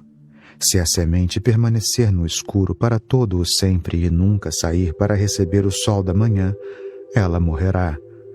Ela precisa entrar no escuro para brotar, para reunir forças, para tornar-se vital, para renascer, e depois tem de sair e encarar o mundo, a luz, a tempestade e as chuvas. Ela tem de aceitar o desafio do exterior. Mas esse desafio só pode ser aceito se você estiver profundamente enraizado interiormente. Eu não estou dizendo para você se tornar escapista.